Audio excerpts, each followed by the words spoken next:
Mwene data nshuti y'Imana nongeye kukwishimira kandi nshimira Imana yaduhaye amahirwe yo kwiga iki gitabo cy'umugenzi kandi tukagisobanura twifashishije ibitabo by'umwuka w'ubuhanuzi.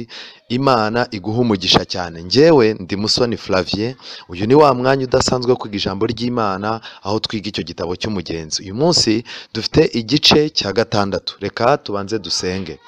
Uwiteka Mana nziza, izina ryawe rihabwe icyubahiro. Uko wagiye ubana natwe mu bihe byashize twarabishimye, kandi tugushimira yuko uko turushaho kwinjira mu bihe bigoranye ariko nawe urushaho kutubera inshuti ya bugufi, ukatubera Imana, ukatubera umukiza, ukatubera uwo dukesha byose. Izina ryawe rihabwe icyubahiro. Twatangiye iki gitabo tusaba ngo imbaraga zawe zizagaragare muri twe kugira ngo udukorere urugendo, kuko twebwe nta mbaraga dufite, kandi hari icyo watangiye gukora muri twebwe. Twizeye neza yuko uzagisoza mu izina ryawe. Reka rero ubane natwe muri iki cyigisho kugira ngo Mwuka Wera afate ibitekerezo byacu abyerekeza aho dushobora kubonera imbabazi no kubabarirwa, aho dushobora kubonera amateka mashya, aho dushobora kubura imitwe abagendaga bunamye bakema mu izina ryawe. Reka muri iki cyigisho amasezerano wasezeranije abana bawe, imbaraga ya Mwuka Wera irambura ikiganza cyacu kugira ngo tuyashyikire ahinduka yacu. Tubisabye mu izina rya Yesu, amen.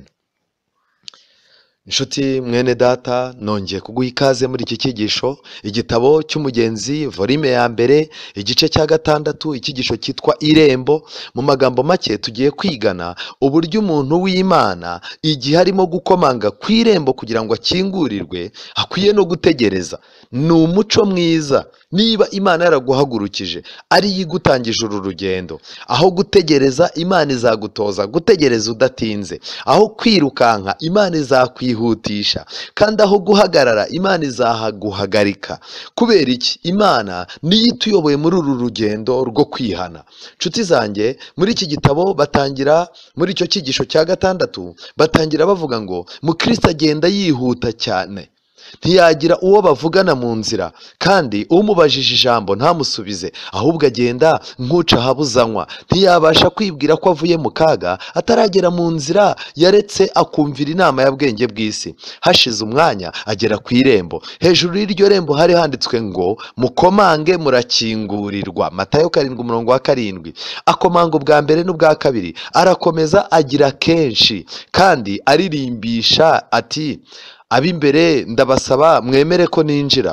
Nubwo nyiri iyi nzu mwiza nzi ko namugomeye, simbikwiriye na hato, ariko ankinguriye sinzasiba iteka ryose kuririmba ishimwe rye.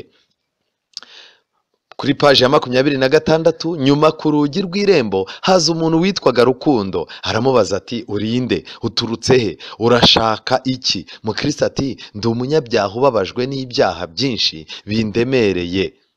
Nturutse mu mudugudu w'irimbukiro, ndajya ku musozi Siyoni kugira ngo nkizwe umujinya wenda gutera. Noneho ndashaka kumenya yuko wemeye kunkingurira, kuko nabwiwe yuko inzira ijyayo ica muri iri rembo. Rukundo ati, ndabyemeye rwose. Avuze atyo aramukingurira, maze Mukristo akinjira, wa wundi amukurura kumwinjiza vuba. Mukristo aramubaza ati, unkururiye iki? Undi ati, hafi y'iri rembo hariho igihome gikomeye Bezebuli. Musoma muri Matayo igice cya 12:24. Bezebuli niwe mutware wacyo. Uwo niwe n'abo babana barasa abegereye iri rembo kugira ngo bapfe batarinjira. Mukristo aramusubiza ati, nubwo ibyo binteye ubwoba ndanezerewe. Amaze kwinjira, umukumiriza aramubaza ati, ninde wakuyoboye iyi nzira? Mukristo aramusubiza ati, ni mubwirizabutumwa niwe wantegetse kuzaho ngo nkomange nk'uko nkoze, kandi ngo uri bumbwire ibyo nkwiriye gukora. Rukundo ati, urugi rukingutse rushyizwe imbere yawe, ntawe ubasha kurukinga. Mukristo ati, nonaha ntangiye kureba umumaro uvuye mu bwihare bwanjye. Rukundo ati, ni iki gitumye uza wenyine? Mukristo ati, nuko mu baturanyi banjye ari nta n'umwe wanyemereye ko ari mu kaga nk'uko njyeweho nabimenye. Rukundo ati, ntawamenye yuko ari buze? Ntawamenye yuko uri buze? Mukristo ati, umugore wanjye n'abana banjye babanje kubona ngenda, barampamagara ngo ngaruke, kandi n'abaturanyi banjye bamwe bahageze banampamagara ngo ngaruke, maze nipfuka mu matwi ndaza. Rukundo ati ntawagukurikiye ngo akoshye kugaruka. Mukristo ati mudakurwa ku ijambo na Nyamugirya Nino bankurikiye, maze babonye yuko ntabakundiye mudakurwa ku ijambo asubira yantuka, ariko Nyamugirya Nino azana nanjye umwanya muto. Rukundo ati niki cyamubujije kugera aha? Mukristo ati twazanye kugera aha twegereye ku isayo Gahinda Gasaze dusangamo Gitunguro, maze uwo muturanyi wanjye Nyamugirya Nino akuka umutima ntiyakunda gukomeza inzira, ahubwo agana ku ruhande rw'isayo rugana iwabo. Arisayura arambwira ati ngusigiye icyo gihugu cyiza aba ari wowe ukiragwa wenyine, maze tugenda intatane. Akurikira mudakurwa ku ijambo, njyeweho nza kuri iri rembo. Rukundo ati nishyano ndamubabariye, mbega akunda ubwiza bwo mu ijuru, urukundo ruke rutamwemeza kwihara ngo abone ibirushya naho ari bike. Mukristo ati ibya Nyamugirya Nino mbivuze uko biri, ariko navuga n'ibyanjye ntibyabiruta. Yasubiye iwe kuko ariko nanjye nayobeye guca mu nzira y'urupfu, kuko nohejwe n'amagambo y'uwitwa Bwenge bw'isi. Rukundo ati niwe mwahuye, nzi yuko atabuze kukugira inama ngo ujye ku nshuti ye mwikirisha amategeko. Kuruhurwa nawe bombi nabariganya gusa. Mbese wumviye iyo nama? Mukristo ati nayumviye ngezaho ubwoba bwamburije, nagiye gushaka mwikirisha amategeko, ngezaho nibwiriye yuko umusozi uhereranye n'inzu ye ugiye kungwira, sinabuze guhagarara. Rukundo ati uwo musozi wishe benshi kandi uzica n'abandi benshi, wahiriwe wowe utamenaguwe nawo. Mukristo ati nahiriwe koko, kandi sinzi uko mba nabaye iyaba mubwirizabutumwa tutongeye guhura ngo asange nibwira imibabaro yanjye. Reka nagize Imana ko yongeye kuza aho ndi, kuko mba ntabashije na hato kuza aha. Wahiriwe wowe utamenaguwe nawo. Mukristo ati nahiriwe koko, kandi sinzi uko mba nabaye iyaba mubwirizabutumwa tutongeye guhura nje asange nibwira imibabaro yanjye. Reka nagize Imana ko yongeye kuza aho ndi, kuko mba ntabashije na hato kuza aha. None nje ngo undebe uku. Ikiruta nuko nakishwe n'uwo musozi, biruta ko nahagarara nyamvugana n'umwami wanjye. Kandi ungiriye ubuntu bwinshi kuko wemeye kunyinjiza aha. Rukundo ati ntitugira uwo tubuza tumuhoye icyo yakoze ataraza aha, naho byaba byinshi bibi ntubirukana na hato. Noneho Mukristo mwiza, reka nguherekeze akanya gato nkwigishe iby'inzira ukwiriye kunyuramo. Reba imbere, urareba iriya nzira ifunganye, niyo nzira yawe yaharuwe na basogokuruza bera n'abahanuzi ba kera, na Kristo ubwe n'intumwa ze, igororotse ubudakebakeba, niyo nzira yawe. Mukristo ati ntaho icyamiye cyangwa ihuriye n'izindi byatuma utahaza yoba. Rukundo ati ihuye n'izindi nyinshi koko, ariko izo zirakebakeba kandi ni ngari. Nyamara ubasha gutandukanya inzira n'imbi utya, kuko inzira yonyine ari igororotse ifunganye. Maze ndota Mukristo amubaza kandi yuko abasha kumukuraho umutwaro ahetse, kuko yari atarawukurwaho kandi atabashije kuwikuraho na hato. Rukundo ati ihangane n'umutwaro wawe ugere ahantu ho gukirizwa, kuko ariho uzawuvishiriza mu mugongo wawe ukagwa. Maze Mukristo arakenyera yitegura kugenda. Rukundo aramubwira ati niwicuma umwanya uragera ku nzu ya musobanuzi, ukomange ku rugi ari bukwereke ibyiza cyane. Maze Mukristo amusezeraho, nawe amusezeraho ati ku Mana. Reka dusangire rero iyi ncamake. Icyambere, Mukristo hano yatinye undi muntu wamugira inama mbi akurikije ubuyobe yari yaguyemo ahura na Bwenge bw'isi. Ndagira mbabwire ngo mu bigendanye n'iby'Imana umuntu aba akwiye kugira experience. Iyo umuntu yagushutse ntabwo ari byiza kongera gushukika. ni ukuvuga ngo ibintu twaciyemo, intege nke zaturanze, no guhubuka no gufata imyanzuro itari myiza yatubayeho, uko tugenda dukura mu by'umwuka niko tugenda twirinda abantu nk'abo batugushije mu bibazo. Rero ukwiye kwanga umuntu wese wakwangisha umusaraba akagucisha indi nzira. Hano ikintu gitangaje ni kimwe, Mukristo yarakomeje yihuta, arangije agera ku irembo. Iri rembo yagezeho, hejuru yaryo hari handitswe amagambo akomeye manini yanditse ngo mukomange murakingurirwa. Irembo rya mbere umunyabyaha ahamagarirwa gukomangaho byihutirwa ni irembo ryo gusenga. Nshuti zanjye, mu gusenga harimo irembo, gusa nanone nta muntu wasenga atari Imana yamaze kumwumvisha icyo asengera icyo ari cyo. Kenshi na kenshi hari igihe irembo ridukingurirwa tugakomanga tuje kubwira Imana ibibazo by'umubiri gusa, ibibazo by'amafaranga yabuze, minerivare z'abana zabuze, amafaranga yo kwishyura ubukode bw'inzu, ikibazo cy'ubukwe, ikibazo cyo kugira ngo ubone ku ishuri n'ibindi byose. Ariko nagira ngo mbabwire, abantu bashobora gukomanga ijuru rikabumva bwangu ni abantu bakomanga kugira ngo bakurweho umutwaro. Nshuti yanjye rero, iri rembo nk'uko iri somo ribisobanura neza ryo muri Matayo, aho Bibiliya yabivuze neza muri Matayo igice cya 7:7 avuga ngo mukomange muzakingurirwa, musabe muzahabwa. Iri rembo rishushanya amasengesho. Nshuti yanjye, nagira ngo mbabwire ngo gusenga ni ikintu gikomeye cyane gikingurira umuntu urugi, akabasha gutangira kumva iby'Imana, agatangira kubasha kubwira Imana ibimubabaje n'ibimugoye, kandi agatangira no kumva ibisubizo by'Imana. Ni ikosa rikomeye kuba umuntu yakwiyumvamo ko azakurwaho umutwaro ataragira amahirwe yo gukingurirwa urugi kugira ngo abashe gusenga.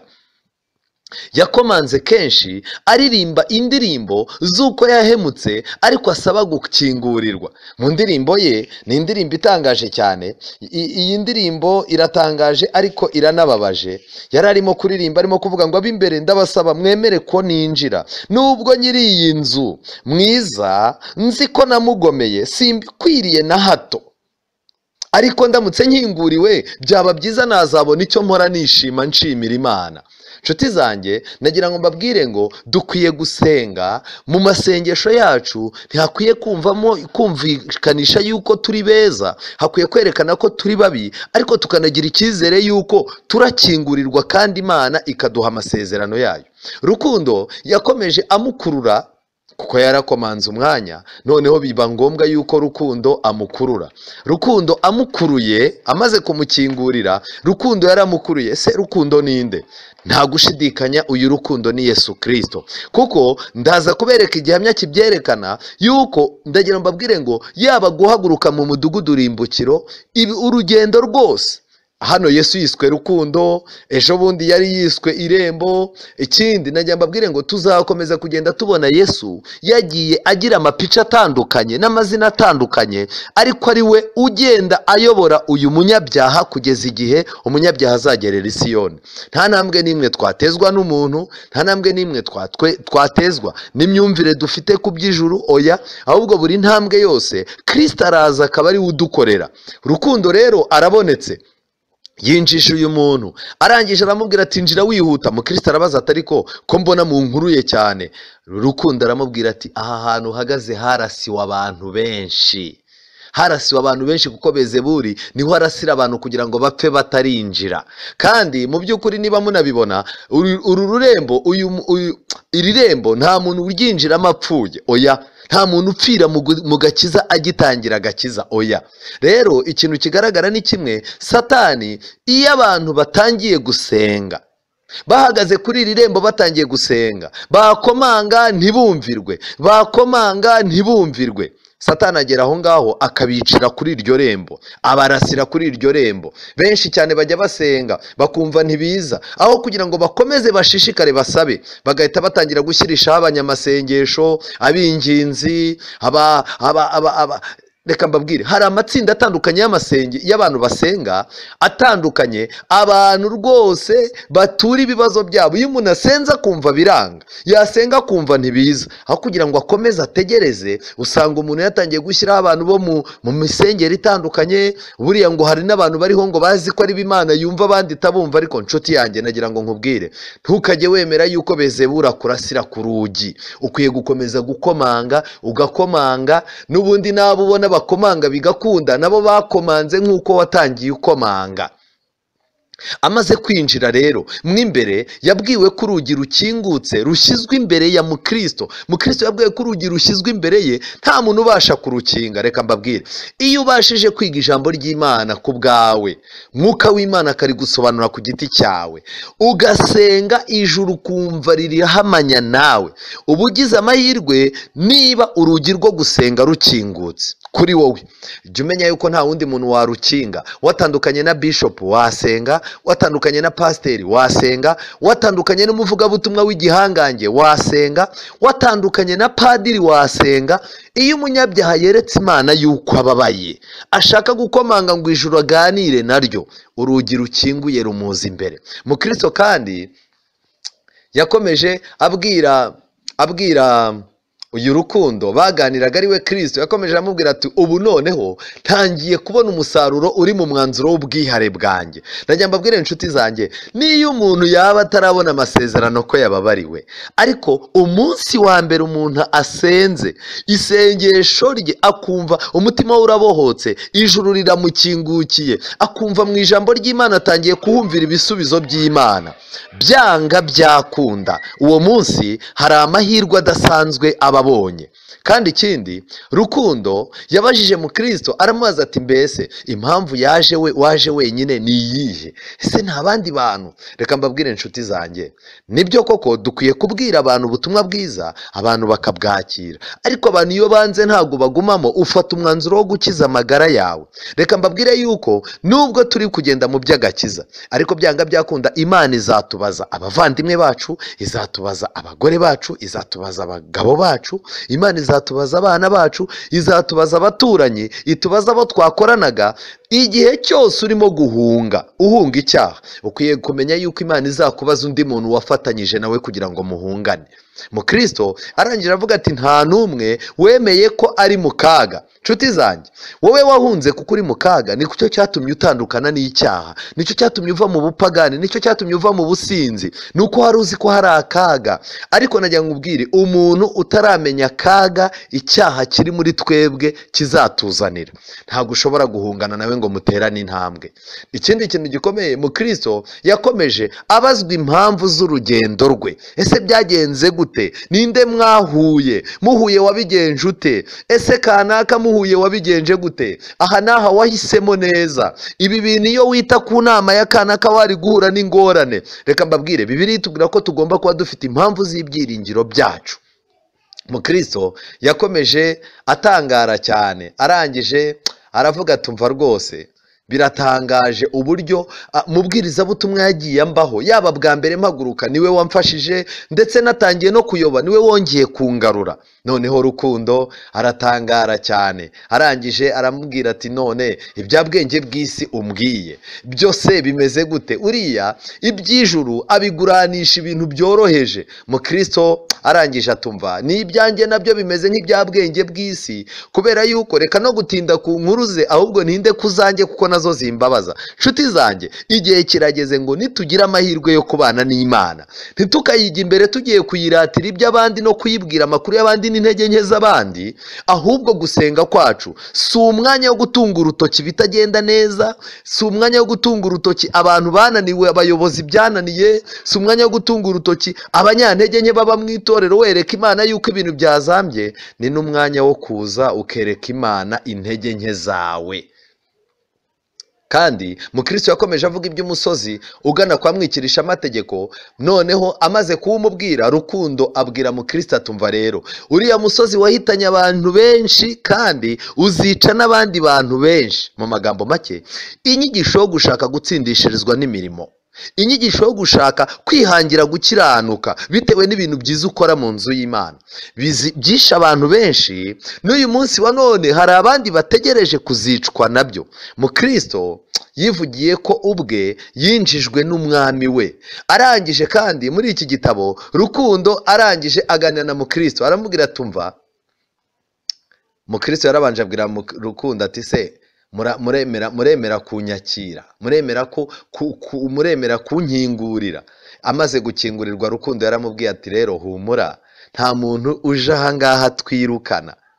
Nubwo yaba yarakoze ibyaha byinshi cyane akaba yarabikoze yerekeza aha, nta muntu n'umwe werekeza aha dushobora kwirukana, ahubwo urimo urabona iriya nzira ifunganye, yego niyo yaharuwe na ba sokuruza bawe bera n'abahanuzi ba kera na Kristo ubwe n'intumwa ze. Iyi nzira iragororotse ubudakebakeba, niyo nzira yawe.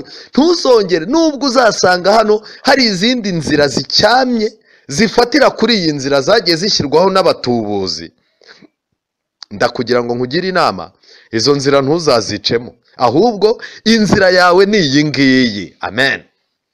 Nshuti zanjye, nababwiye ko inzira ishushanya Kristo, ariko Kristo kuko akorera mu isi hafite itorero naryo rigereranywa n'inzira. Amadini ni menshi, nzamenya nca mu yihe nzira, nzamenya nsengera muri ihe torero. Ariko nagira mbabwire, ejo nabisobanuye neza yuko Bibiliya niryo torero ry'ukuri. Bibiliya nirwo rutoki rw'Imana rutunga urutoki itorero ry'ukuri. Kubw'ibyo rero ushaka kumenya itorero ry'ukuri birahagije n'ahangaha kubimenya. Rukundo yabwiye Mukristo aramubwira tumva, hari inzira nyinshi uzabona, ariko inzira yawe igomba kuba irangwa n'ibi bintu bitatu. Icya mbere ni inzira ifunganye, mu magambo make ifunze kamere y'umuntu kugira ngo umuntu atagenda uko yishakira.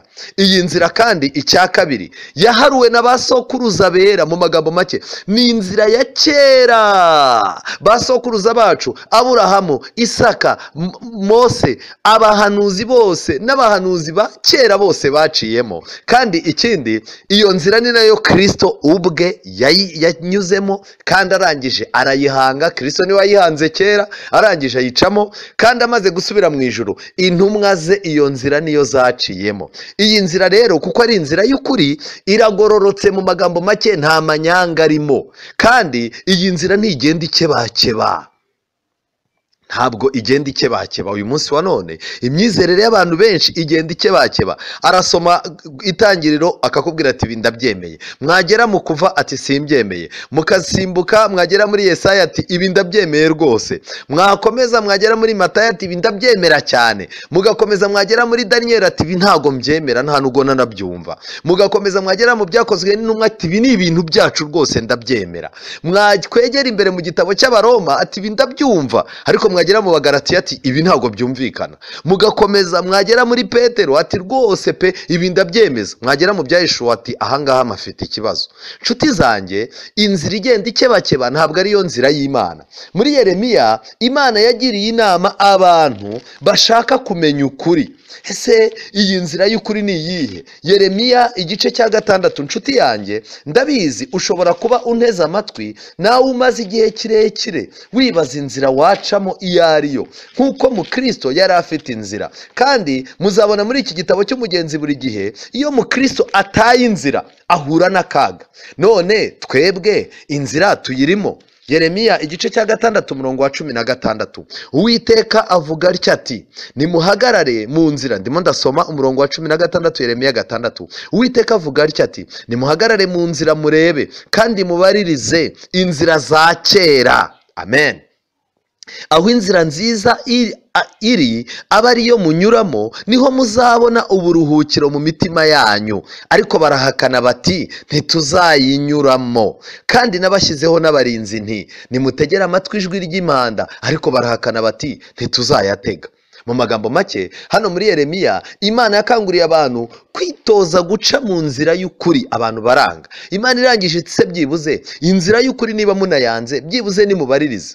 Ese nshuti zanjye, imisengere dufite, inyigisho dufite, izi nyigisho zari ziriho mu gihe cya Mose, mu gihe cya Adamu, abantu batsindishirizwaga n'imirimo, cyangwa Adamu ubwe yagiye kuva muri ubu buzima abizi yuko gukira bikomoka ku ntama ishushanya umwana w'intama watambwe uhereye ku kuremwa kw'isi? Ese mu gihe cya Aburahamu yigeze atsindishirizwa n'imirimo? Oya, ahubwo Aburahamu yatsindishirijwe no kwizera, ariko nanone kwizera kwe kugaragazwa n'umurimo yakoze wo kumvira iby'Imana ishaka, azamukana umwana we Isaka ajya kumutamba ku musozi wa Moriya. Nshuti yanjye, ese Mose mu gihe cye amategeko y'Imana yavugaga ko nta kamaro afite, kandi Imana yaramaze imbere y'Imana iminsi 40 kugira ngo ahabwe amategeko? Ese yari kwicara akavuga ko amategeko ntacyo amaze? Nshuti zanjye, ibi bintu birakomeye cyane kandi dukeneye kubitekerezaho. Mukristo yakomeje aganirana na Rukundo yakomeje aganira na Mukristo, ariko na Mukristo aganira na Rukundo. Arangije Rukundo abaza Mukristo, aramubwira ati se waba waragiye uhura muri ino nzira, wagiye ubona izindi? Mukristo ati rwose nagiye nzibona. Rukundo ati yego, iyi nzira yacu, iyi nzira ihuye n'izindi, ariko zo zigenda zikebakeba kandi ni ngari. Mu magambo make, muze kujya muri Matayo murebe, Yesu yavuze iby'inzira ngari abanyabyaha bacamo itababangamiye, abantu bizera ibintu byose, bakarya byose, bakanywa byose, bakambara byose, bakagenda uko bashatse, bakizera ibintu byose kandi bakiringira ibintu bibonetse byose, ariko inzira twebwe ducamo inyuranye n'izo. Mukristo arangije ate se wantura uyu mutwaro mfite kumereye nabi? Ariko arangije Rukundo aramureba aramubwira ati ihangane ukomeze, hari aho wateguriwe gukirizwa uyu mutwaro. Mu magambo make, kuki yarahuye na Rukundo ntahite agira gute? Ntahite amutura umutwaro. Nshuti zanjye, gukurwaho umutwaro, kubabarirwa ibyaha, bisaba yuko umuntu abanza kumenya icyo Kristo yamukoreye, kandi yarangiza akamenya ko urupfu rwa Kristo ari we rwarebaga.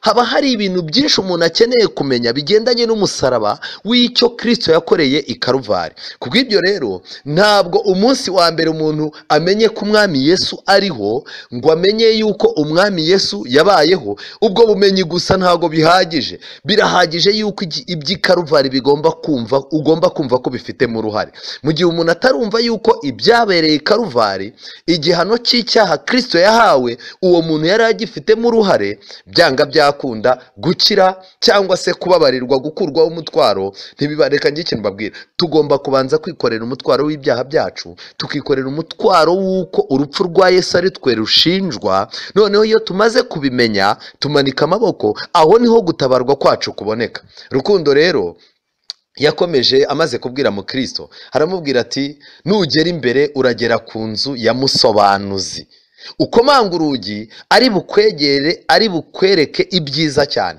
Mu magambo make, ntabwo umuntu agomba guturwa umutwaro atarasobanurirwa iby'i Karuvari, atarasobanurirwa iby'Imana, atarasobanurirwa ibintu bidasanzwe Imana yakoze. Nshuti zanjye rero, uyu munsi wa none hari igitabo nifuza yuko tuza gusangira amateka. Ni igitabo cyitwa Uwifuzwa ibihe byose. Nababwiye ko iki gitabo kimfasha kumenya amateka ya Yesu, uburemere bw'ibyo Kristo yakoze, ubusobanuro bw'imigani ye, ndetse mu magambo make kugira ngo menye neza ibigendanye n'inkuru za Yesu zanditse muri Bibiliya. Iki gitabo kigenda kimpa amateka, kikanambwira icyo Kristo yakoze.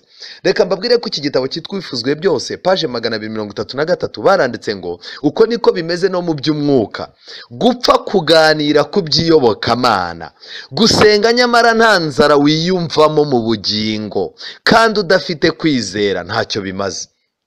Icya mbere, kuganiriza umuntu ibintu by'iyobokamana ukumva biraryoshye mu matwi, gusenga ariko nta nzara wiyumvamo yo mu bugingo, kandi ugasenga udafite kwizera, ibyo bintu biba nta kintu bimaze rwose. Kwizera Kristo mu magambo gusa ari byo bitera kumwemera gusa nk'umukiza w'isi, ntibishobora gukiza ubugingo. Abantu benshi kwizera Kristo mu magambo gusa, umuntu akakubwira ugahita uvuga uti uwo mugabo ko numva yari umuntu mwiza ndamwizeye. Ibyo bintu bituma abantu bizera bemera Yesu nk'umukiza w'isi gusa, ariko ntabe umukiza wabo, ntibishobora gukiza ubugingo. Ntabwo kwizera guhesha agakiza ari ugupfa kwemera ukuri mu ntekerezo. Umuntu utegereza kubanza kumenya ibintu byose ngo abone kwizera ntashobora kwakira imigisha itangwa n'Imana. Ntabwo bihagije kwizera ibya Kristo, ahubwo tugomba kumwizera. Kwizera kuzagira icyo kutumarira ni ugutuma tumwakira nk'umukiza wacu bwite, kandi kugatuma ubutungane bwe buba ubwacu. Abantu benshi bafata kwizera nko kugira imyumvire runaka. Oya, kwizera si ukugira imyumvire runaka kuri Yesu nk'uko idini runaka usengeramo ryabikwigishije, ahubwo kwizera ni ugufata icyo uwo yakoze ukabyakira muri wowe. Rero nagira ngo mbabwire, abantu benshi ku isi dufite ba Yesu babiri. Wambaza uti gute? Dufite ba Yesu babiri. Yesu wa mbere ni Yesu wo mu mateka. Hari abantu bazi ko Yesu yavutse arangije arakura ari umuntu mwiza, aragenda abantu baramukubita bamwicira ikaruvari, cyokoze kubera yuko yari umuntu udasanzwe, ku munsi wa gatatu arazuka. Amateka abayo ngayo nyine ibintu mva ni ukuri. Umugabo witwa Yesu wabayeho yari umuntu ukomeye. Uwo ni we witwa Yesu wo mu mateka. Rero Yesu wo mu mateka abantu baramuvuga ukumva araryoshye, ariko nanone mu by'ukuri ntabwo aba afite imbaraga. Ariko kimwe mu bintu bidasanzwe noneho hari na Yesu wo mu mibereho. Yesu wo mu mibereho ni ugufata ya mateka yose warangiza ukaza ukayemerera ko agira icyo amara muri wowe, noneho ukavuga ngo umwami wanjye. Mariya igihe yari aje kureba Yesu ku gituro, agahusanga Yesu atarimo, hari marayika, kuko Yesu yari yazutse. Mariya yaricara avuga ngo umwami wanjye ntabwo nzi ahari kuko bamukuyemo. Mu magambo make, Mariya yari afite amarira, yari afite amarangamutima. Mariya yari afite kwizera, yari aje kureba umwami we. Igihe kirageze ngo Yesu yo kuba umwami w'abandi ahubwo ahinduke umwami wanjye ku giti cyanjye. Nshuti zanjye, mu gitabo cya Daniyeli igice cya 10 tugaruke kuri cya kintu cyo gusenga, kuko hano muri iki cyigisho icyo dutsindagira cyane ni ugukomanga kugeza igihe ukinguriwe urugi, kandi urugi rwakinguka ntihazagire undi muntu urukinga. Nyamuneka igihe Kristo yagukinguriye urugi rwo gusenga, ugasenga ukumva urasabana n'ijuru, uzirinde undi muntu wagukingirana uwo ari we wese, yaba umuyobozi w'idini uwo ari we wese, yaba umuvugabutumwa uwo ari we wese. Kristo yakinguye, nta wundi muntu uba ukwiye gukinga. Ngibi ibintu dusoma mu gitabo cy'Ibyahishuwe.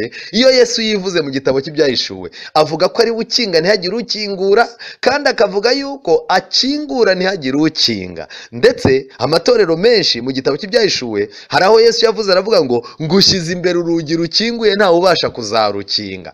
Daniyeli igice cya 10 umurongo wa 12 harimo amagambo nkunda cyane, aho marayika Gaburiyeli yari yagiye. Daniyeli yarasenze, marayika Gaburiyeli ategereza. Daniyeli yarasenze, marayika Gaburiyeli ahabwa n'Imana ibisubizo byo kuzanira Daniyeli, ariko arangije ahura n'ikibazo. Kubw'ibyo rero Daniyeli we yakomeje gusenga atitiriza, akomeza gukomanga ku ijuru, akomeza gukomanga kugira ngo ijuru rimuhe igisubizo, rimuhe ubusobanuro. Yari arimo gusabira ubwoko bwe, kandi yasabaga Imana ngo imusobanurire ibintu by'amateka azaza. Noneho rero ikintu kidasanzwe, uyu murongo wa 12 w'igice cya 10 Daniyeli, noneho muri Bibiliya haranditse ngo ahera ko arambwira ati, uyu ni Gaburiyeli, witinya Daniyeli, kuko uhereye ku munsi watangiriyeho gushishikarira gusobanukirwa no kwicisha bugufi imbere y'Imana yawe, amagambo yawe yarumviswe kandi niyo anzanye. Ariko umutware w'ubwami bw'Ubuperesi amara iminsi 21 ambuza. Nyuma Mikayeli, umwe wo mu batware bakomeye, aza kuntabara, ntinda mu bami b'Ubuperesi. Mikayeli ni Yesu. Gaburiyeli azanye amakuru. Daniyeli akimara gusenga yahise yumvirwa, akimara gushakashaka gusobanukirwa n'iby'Imana, gusenga yicishije bugufi imbere y'Imana, yahise yumvirwa, kandi ibisubizo Imana yahise ibihereza Gaburiyeli. Ariko ibyo bisubizo Gaburiyeli agiye kubizana agongana n'umwami w'Ubuperesi. Umwami w'Ubuperesi yari arimo gutegura jenoside yo kwica abantu Imana yapangaga gucyura. umugambi w'Imana uratangaje. Noneho rero kuba Daniyeli yari guhabwa ubuhanuzi agahabwa amasezerano y'uko ubwoko bwe buzataha, ariko n'ubundi jenoside ikaba bugapfa, ubu urumva ko Imana ntabwo yari kuba ari umuyobozi w'amateka. Niyo mpamvu rero marayika Gaburiyeli yabanje guhangana n'ibitekerezo by'uyu mwami wateguraga ubu bwicanyi, arabanza mukuramo cya kintu kibi kugira ngo imigambi y'Imana itazagira ikintu kiyivangira. Noneho arangije, hashize iminsi, musome, nyuma Mikayeli umwe wo mu batware bakomeye aza kuntabara. Mu magambo make, guhangana n'ibitekerezo by'umwami w'Ubuperesi, Gaburiyeli yaragerageje biramunanira kugira ngo akuremo iki gitekerezo kibi uyu mwami. Bisaba yuko Mikayeli, wa wundi ujya uhagarikira abantu b'Imana, Mikayeli bisobanura ni amagambo abiri, Mika usa, ufite ishusho, Eri Imana. Mu magambo make Pawulo yabisobanuye neza avuga ngo uwo ni we shusho y'Imana itagaragara. Kristo rero niwe wiyiziye. Kubw'ibyo rero hano yaravuze ngo ntinda mu bami b'Ubuperesi. Gaburiyeli yaratinze. Nshuti yanjye, hari igihe iyo dushaka gusenga dusaba Imana gutabarwa no gusobanukirwa imigambi yayo, ibisubizo byacu ijuru rihita ribigena, ariko rikabanza rigaca inzira kugira ngo bya bisubizo bizaze bidusanga tukiri no mu mugambi w'Imana. Hari abantu benshi rero bagiye bakomanga ijuru bakarisaba ibisubizo, ariko barangiza iri jambo rivuga ngo ntinda mu bami b'Ubuperesi, barangiza kubwo gutinda kw'imigambi y'Imana, kuko gutinda nibo bumva batinze. Daniyeli yumvaga ibisubizo byaratinze, ariko ku Mana ntibyari byaratinze. Imana yari ikiri muri gahunda yo gutegura amasezerano yayo. Nshuti yanjye, icyo twita gutinda kw'Imana kuba ari ugutegura amasezerano yacu, inzira yayo, kugira ngo hatazagira ikintu kiyivangira. Abefeso igice cya 6:18 Pawulo yaravuze ngo musengeshe umwuka iteka mu buryo bwose bwo gusenga no kwinginga. Muri ubu buryo bwo gusenga rero, ntabwo uburyo bwa mbere bwo gusenga ari ukugenda ngo ujye ucengere mu giti, ngo uburyo bwa kabiri bwo gusenga bube kujya mu rutare, uburyo bwa gatatu bwo gusenga bube kujya ahantu amazi amanuka ngo amazi ajya kumenekaho, uburyo bwa kane bwo gusenga wikingirana umara iminsi 20-30 utarya n'abantu batakubona. Oya, uburyo bwose bwo gusenga, nagira mbabwire ngo gusenga ni uburyo bwo gusabana n'Imana. Kubw'ibyo rero ni byiza gutekereza ku Mana, kuririmba buriya nabwo ni uburyo bwo gusenga, kwiga ijambo ry'Imana ni uburyo bwo gusenga, no gupfuka mukabwira Imana yawe ibikuruhije nabwo ni uburyo bwiza bwo gusenga. Pawulo ati kwinginga, kandi kubw'ibyo mugumye rwose kuba maso, musabire abera.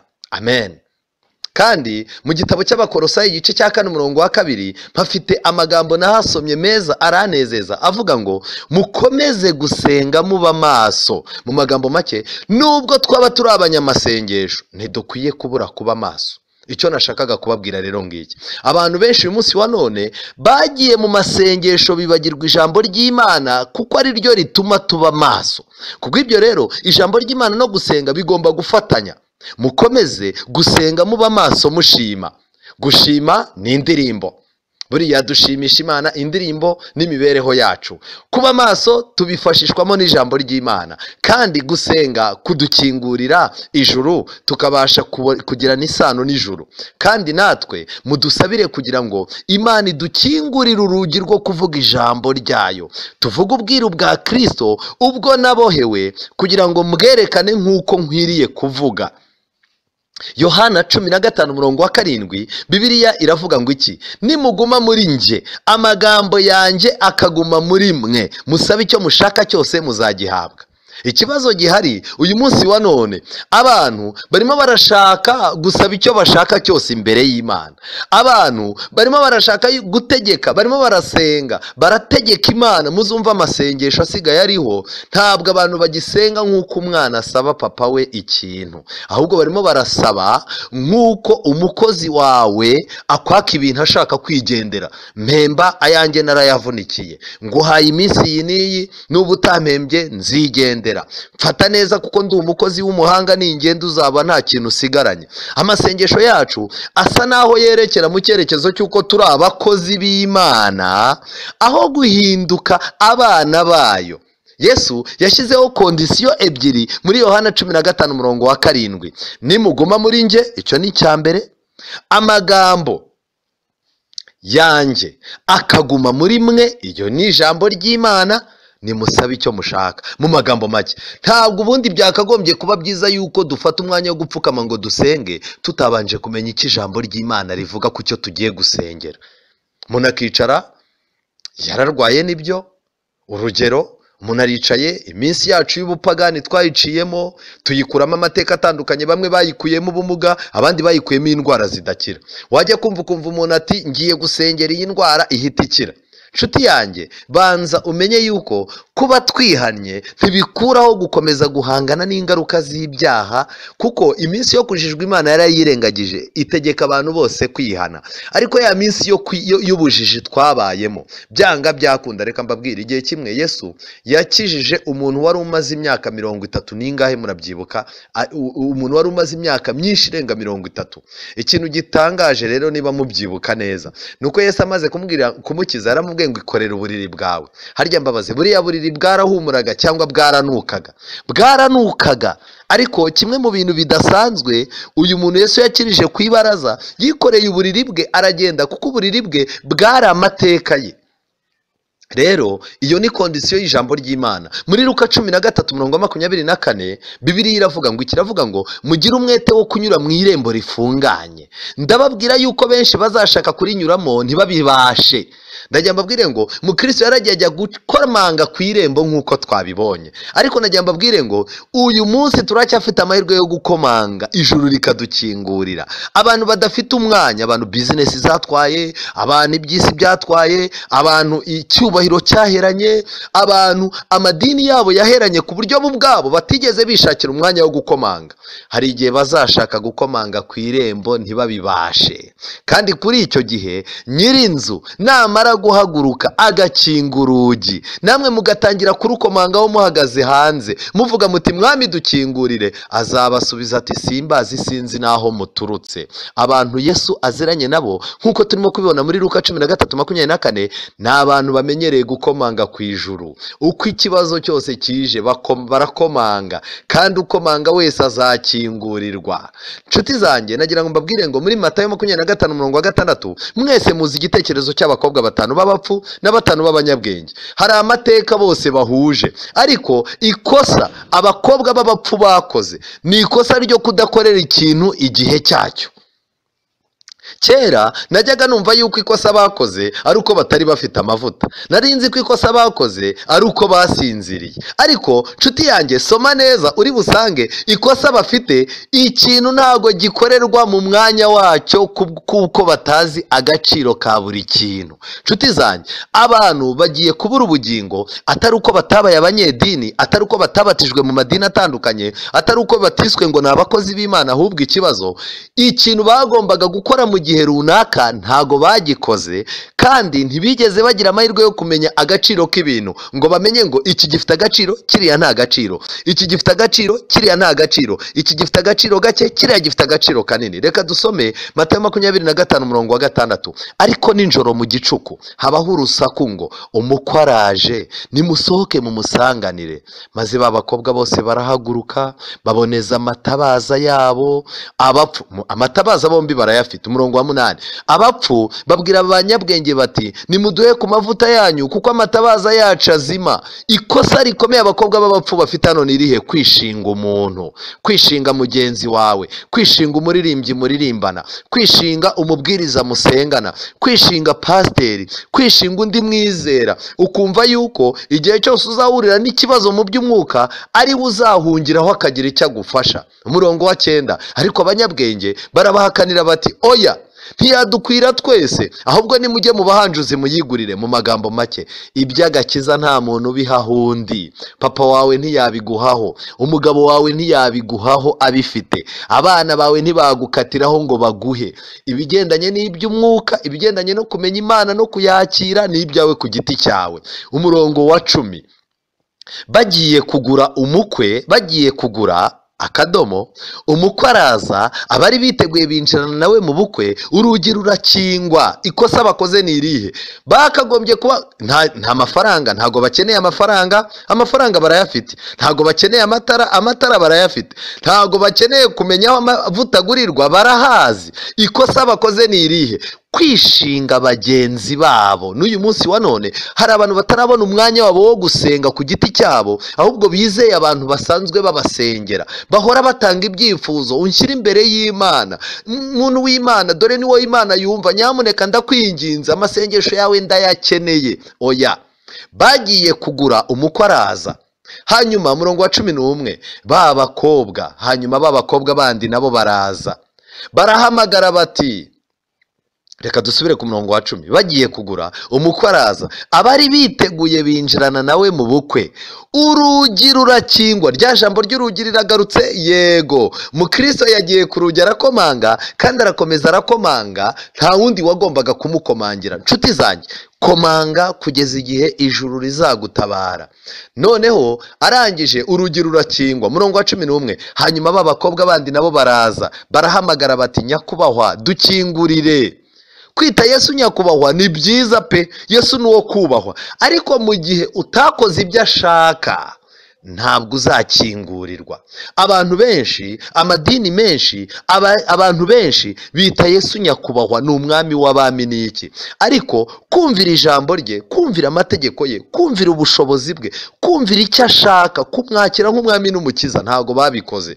Bazavuga bati dukingurire, nawe arabasubiza ati, ndababwira ukuri yuko ntabazi. Kubera iki? Ab'ijuru rizi ni abasenga mu gitondo na nijoro, bakereka Imana ibibazo byabo, bakereka Imana ibyaha byabo, mu gihe Kristo akiri ku ntebe y'imbabazi akabababarira. Abo bonyine nibo Yesu azi. Kandi nanagaruka, hari abantu bamuzi, bamuvuze, azabwira ngo simbazi, sinzi naho muturutse.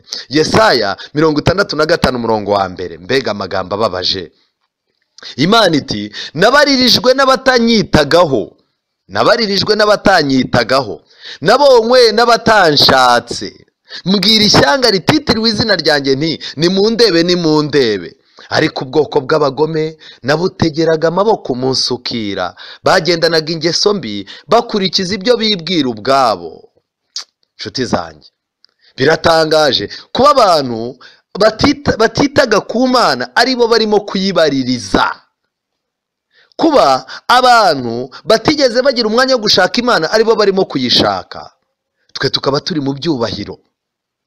Imana iti, nabwiye ishyanga rititiriwe izina ryanjye nti, nimundebe. Kandi barangije bagira gute? Barayireba. Muri ino minsi abantu benshi duhanze amaso imirimo myiza twakoze, duhanze amaso icyubahiro cyacu cy'idini, duhanze amaso kumenyekana kwacu, duhanze amaso ibintu dukora ku buryo tudahari biba byapfuye. Ariko hari abandi bantu bameze nk'umukoresha w'ikoro bubitse imitwe, babwira Imana bati, Imana twitabarire, ntituzi gusenga, ntitwigeze tugira umwanya w'idini, ariko tumanitse amaboko twumvire. Aba bantu gukira kwabo kumeze nk'igisambo ku musaraba, ntibisaba ko basenga amasengesho menshi. Yohana igice cya 6 umurongo wa 37, Yesu yarabisobanuye neza. Yohana 6:37, uwo data yampaye wese aza aho ndi, kandi uza aho ndi sinzamwirukana na hato. Ndabinginze, ijambo ry'Imana mureke ridukoresha urugendo dusanga Imana. Reka mbasabe musenge Yesu kugira ngo atereke ibirenge byacu mu nzira, kandi abe ari we uturarika imitima yacu, kugira ngo abe ari nawe uduha aho twerekera.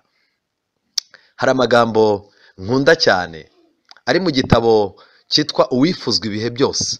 Muri icyo gitabo baranditse ngo, nk'uko iki cyaha gishuka umutima w'umuntu cyari cyarakwiriye mu b'icyo gihe, ni nako cyiganje mu bakorera Kristo muri iki gihe. Mwumva icyaha cyiganje muri twe.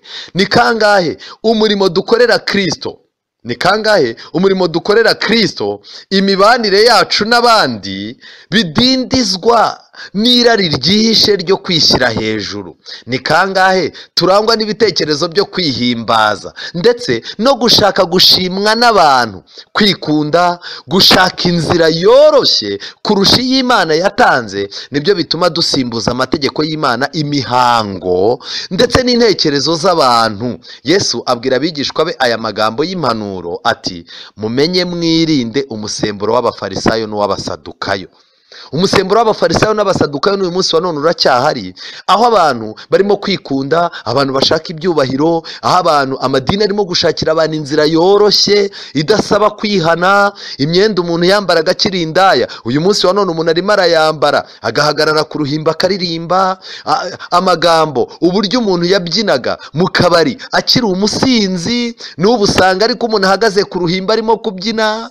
Gusa icyatandukanyeho ni uko indirimbo za Lucky Dube, indirimbo z'aba bahanzi b'isi, injyana yakomeje kuba yayindi, ahubwo noneho amagambo tuyagira Yesu, azaza njyane amena, azanzamura amena. Nshuti zanjye, gushaka inzira yoroshye kugushije abantu benshi mu mutego. Mu gitabo cyitwa Imigani ya Kristo, volume ya mbere, paje ya 85, nababwiye iki gitabo cyitwa Imigani ya Kristo ni igitabo gisobanura umugani wa Yesu, umugani yaciye no guhuza iyo migani kugira ngo umuntu agire icyo amenya icyo yerekezagaho. Baranditse ngo kuri paje ya 85 baranditse ngo nta kaga kariho gaterwa n'uko Imana yirengagije amasengesho y'abantu bayo, gusa aho akaga kari nuko iyo abantu bahuye n'ikigeragezo bacika intege maze bakananirwa kwihangana no gukomeza gusenga. Nshuti zanjye, abantu benshi, yaba benshi cyane ndetse natwe kenshi na kenshi, uretse Imana yagiye iturokora, Satani uyu munsi wa none arimo ararasira abantu ku rugi rwo ku irembo, kandi abo bantu barimo barakomanga, ariko Satani akababwira ati urwo rurembo ntirubitayeho, ijuru ntiribitayeho, Kristo nta kintu azabamarira. Ndagira mbabwire ngo n'uyu munsi wa none Satani arimo ararasa abantu bagapfa batarinjira mu irembo ryo gusenga ku giti cyabo. Mu gitabo cya Yeremiya, twihuta twerekera ku musozo, Yeremiya igice cya 14 umurongo wa 20, Yeremiya yanditse amagambo akomeye. Yaranditse ngo, Nyagasani, twemeye ibyaha byacu n'ibicumuro bya basogokuruza, kuko twagucumuyeho. Ntutuzinukwe ugirire izina ryawe. Mu magambo make, Imana igirire izina ryayo. Ntutuzinukwe ugirire izina ryawe, ntukoze isoni ingoma y'icyubahiro cyawe. Ibuka we kwica isezerano wadusezeranije. Mbese mu bigirwamana by'abanyamahanga hari icyabasha kuvuba imvura? Mbese ijuru ubwaryo ryabasha kugusha imvura y'amagira? Si wowe Uwiteka Mana yacu? Nicyo gituma tuzagutegereza, kuko ibyo byose ari wowe wabiremye. Amen. Imana yiteguye kutwoherereza imvura y'itumba n'imvura y'umuhindo kuri bamwe. Ariko nshuti zanjye, icyo nagira ngo mbabwire ngiki, hari abantu benshi bategereje imvura y'itumba batarigeze bakira imvura y'umuhindo. Nshuti zanjye, imvura y'itumba iyo imenetse nta mvura y'umuhindo, ibintu birangirika.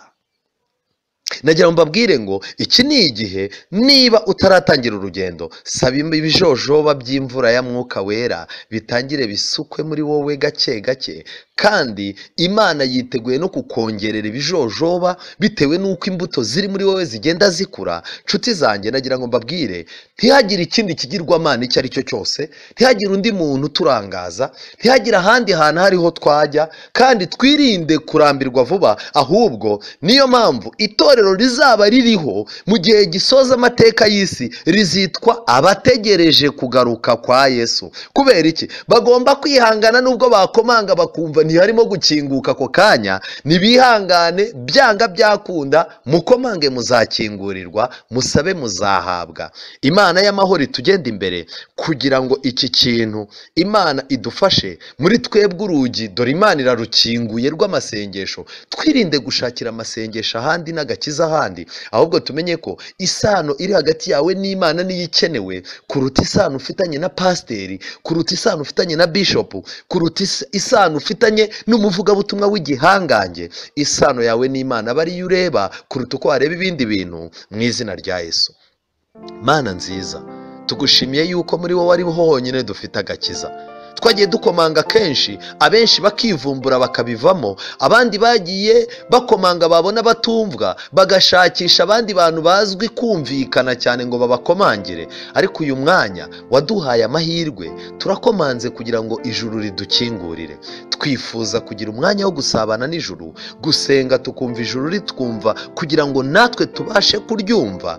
Ngaho udukorere ibirenze iby'umwana w'umuntu yadukorera, ukomeze utubere rukundo, kuko ari wowe udukingurira, ukadukingurira utitaye ku mibereho yacu ya kera, ukadukingurira atari uko hari ikintu cyiza twakoze, ahubwo ukadukingurira kubw'amasezerano yawe. Reka icyo dukorera aba ari cyo duha agaciro kuruta icyo abantu badukorera, mu izina rya Yesu, amen.